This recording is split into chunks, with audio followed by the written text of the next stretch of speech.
about what the agenda is going to be today. But you guys already had this in front of you. We're going to do introductions. You just heard from Tiffany. You hear from myself. You hear from Guy. We're going to talk about why the folks on smartphone apps. Why have we chosen to focus this program specifically around smartphone apps? We're going to talk about some of the frequently asked questions that we've been getting from students about this competition. What is it? Why? What do I have to do? And so forth. We're going to answer those questions. We're going to talk about some sample app ideas. One of the things that students have said is, I think I have an idea, I don't know if it's any good, or I don't have an idea whatsoever. And so we're going to use some current existing apps to kind of drive your thinking. All right? We're going to get into creating your business plan. So actually, what is the process of creating a business plan? And more importantly, what is the quality thinking that goes into a quality business plan? Kind sir, would you mind flattening up and sitting up here for us? Thank you, sir. What is the thinking that goes into creating a good business plan? Because like Tiffany was saying, entrepreneurship is one path, but for many of us, a job will be another, or will be simultaneous. And this kind of thinking is what drives your success in that position that you take. Okay, so it's not reserved for new businesses. All right, so we'll talk about that. We'll get into that. And then we'll talk about your conclusions, your lessons, your takeaways. Again, like Tiffany was saying, we want to know what you're learning, what you're taking, what you find valuable and not so valuable, so that we can continue shaping this program as we go. All right? Questions, comments, concerns, thoughts about the agenda? Anything you want to make sure that you know that's not up here? Everybody's good? Cool. All right, so we'll do introductions. Guy, you ready? I'm ready. All right, go ahead. All right. Good morning, everyone. Good morning. I have had a chance to see most of you, whether it's at the career fair that we met, or actually around campus. My name is Guy Madison. I am the program manager here at the Entrepreneurship Center. And my goal is to see every one of you succeed in your businesses in any way, shape, or form you want to succeed. As Professor Bussey stated, we are a resource. And I am a resource. I'm a graduate from the University of Pittsburgh undergrad. I went to the University of Texas to get a master's in entrepreneurship. So I've really studied this. And we have actually had some success developing student businesses. And I want to have that same success with everyone in here. So I am a resource. You'll get emails from me a lot, as you have. And I'm always here. You guys have my number, my email addresses. And I just want you to use me, because that's what we're here to do. That is to assist them. Okay. So my name is Alzay Calhoun. I'm a 2001 Morehouse alum. And again, it's a pleasure to actually address this esteemed group. Y'all are home, y'all are family, and so it's an honor just to be back in front of this group. So finished from Morehouse. I have a master's degree from the University of Virginia, an MBA from Virginia. I've fallen in love with how the internet can be used to sell products and services. It is an amazingly scalable tool. It's cheaper, it's faster, it's effective in the way that most businesses think about operating. And so this is an insight that I want to help you guys appreciate and see. And so this mobile platform, the smartphone app stuff, is a direct link into how to sell things through the online space. So online, digital, interactive, all those terms mean selling stuff via the internet. Make sense? Okay. So my business owners, start on this side. Who else? Who else? You? No? Yes, sir. Good morning, everybody. My name is Olumide Yorokin, and I have a t-shirt company called The African King, and we do t-shirts through a process called heat press.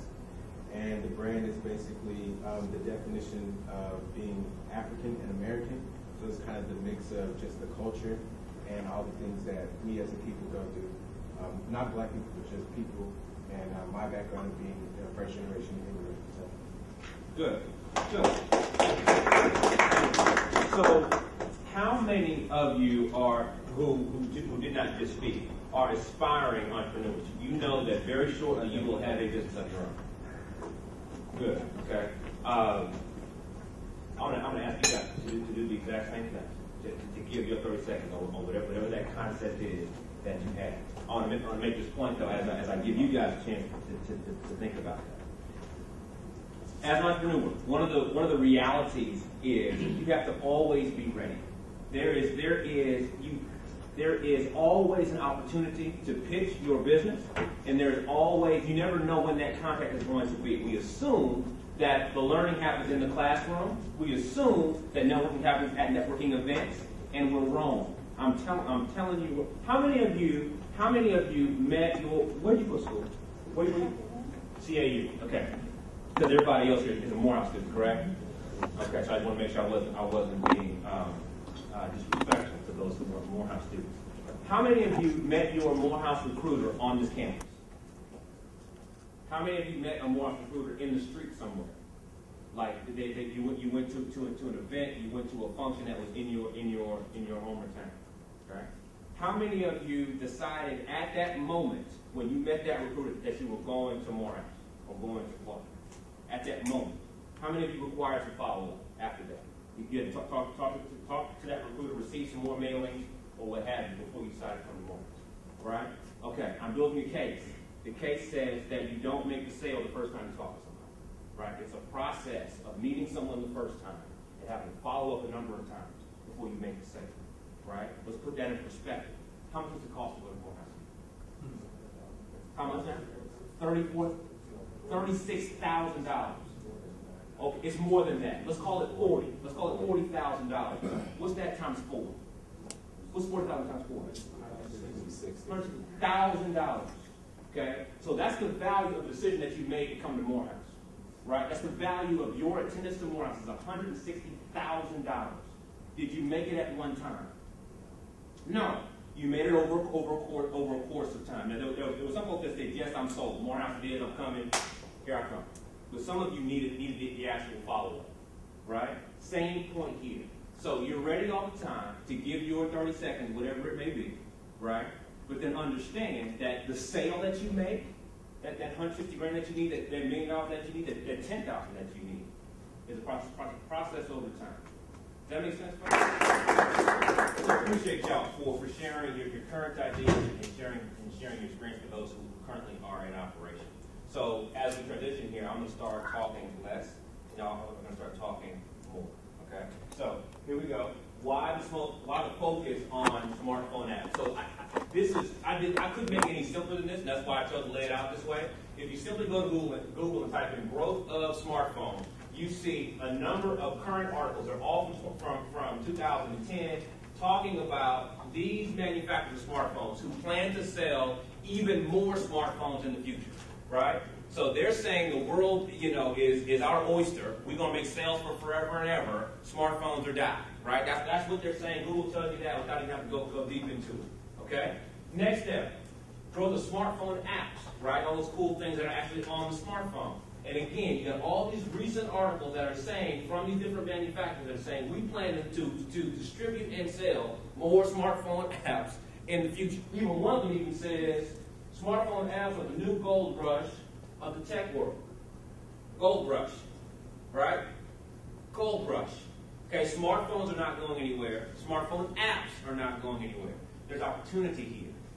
Okay, so we have a chance to actually be on the front end of something instead of having to always be receiving of what happens after that. And I want to chime in there as well because smartphone apps didn't come into existence until 2008.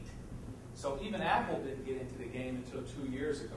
So no one can say, I've got 15 years experience developing apps and all that. They can't do that because there's only 2 years. So we're really at the beginning of this thing where we can actually play catch up and be caught up. And that's really why we're trying to introduce something that's hot, exciting, and where we don't have to say that we don't have the experience because no one can have more than 2 years experience in this field. Okay? So with that being said, who currently has an app concept? It doesn't have to be, full blown. I just want to get a sense of who's got one. So I've got some hands over here. Also, there are many apps. Who's got the best one? Bottom line, hands down, best one. Yes, sir. Yes, sir. It's a competition. Yes, it is. Oh, I'm glad you said that because now you get to cue what I'm about to say. So there will be. It is competition. There will be winners. There will be winners, right? But what Guy and I are working hard to create is an incubator for those that are serious about this competition. So even if you don't win, then there will still be a chance for your app to actually be executed and delivered. So again, in the spirit of this workshop, and why it's called the workshop, we've got to share so we can collaborate and have your ideas improved. If not, you're going to be only talking to me, and that's not very much fun. Okay? So does that make sense? I didn't hear love, so it doesn't make sense. Y'all still want to compete? Y'all still want to fight, or no? Does it make sense? Okay, if we don't agree on that, then we can roll that way. It's gonna feel different in here. So, however you don't want to play. You mind sharing? If you don't, your choice. I don't care. What do you care? I kind of do, but I mean, I'll share. Let me say something to that point, Go because ahead. one of the things we say in the class is that when it comes to a business idea, it's not so much the idea, but who executed it. And no one else in here is you. What you bring to that idea is what the uniqueness that makes that product and that particular company. So a lot of times we get into, and yes, there are intellectual property and intellectual laws that protect certain things, but at the end of the day, it's about execution. And execution is about people. It's about your skill set, your ability, and your creativity to make that particular idea different. What's so different about coffee? That's what Starbucks is about. McDonald's sells the same coffee, but Starbucks could sell it for $4. McDonald's will sell it for 99 cents. You probably will still take a preference to Starbucks, don't we? And that's why they're doing so well. So it's not so much the coffee, it wasn't that great. I mean, we've had coffee way back when, from the Mayans, from the Egyptians. So that wasn't anything new. So I want to make sure that we kind of break down this whole myth, because that probably is one of the biggest things that really takes us as a people from really proceeding, because we are always so worried that the next person next to me will take my idea. Yes, that does happen, and yes, we'll teach you about ways to protect yourself. But at the end of the day, they can't take you. They can't take your smarts and your ability that you bring to that particular project. So I just had to put that off. You are exactly right. Thank you. Thank you. That was perfect. So, now, Brian, you still willing? Yeah. If you're not, I'm not forcing you. No, it's cool. All right, go ahead. Well, one of my ideas is the university that, since a lot of us have gone through the college system, we all have seen the troubles that occurs. So I wanted to create an app that would help students adjust to the college life. So it's like a three-phase multi-purpose app. It has a campus advisor, a campus tutor, and a campus tour guide. Okay. And so one way, like through the campus advisor, it'll help them like get a 4-year plan, calculate their GPA, say if they have like a what-if scenario, like if I take this class and I get this grade in it, they'll keep their GPA up to date, so it'll give them like an outlook of what they can do in classes. Good. And the campus tutor will they'll take a picture of the textbook, and then it will link them to the companion site so they can get access to the online glossaries, the practice tests, extra worksheets, PowerPoint slides. They can get that email they can get an email to them, or they can actually access it on their phone. Okay. The third part is campus tour guide, which will actually show them relevant places on campus, like certain buildings they should know about, or actually restaurants and stores around campus that they might be interested in, like a Walmart or grocery store. And you can actually have advertisements for businesses that want to get targeted at certain areas. Okay. The main part of it will be customized to any university. So, say if you went to Duke, they'll have like all Duke benefits behind it. Okay. And it'll have everything relevant to Duke, and you can get sponsorship like that. Okay. Excellent. Excellent. Great. Good. Good. I appreciate that. So that, hold on, just a moment. So, who likes that idea? Who also thinks that's a good idea? Okay. Is there anybody like, I'm kind of like lukewarm on it? Tell me why. Make it better. Hear my words. Make it better. Oh man,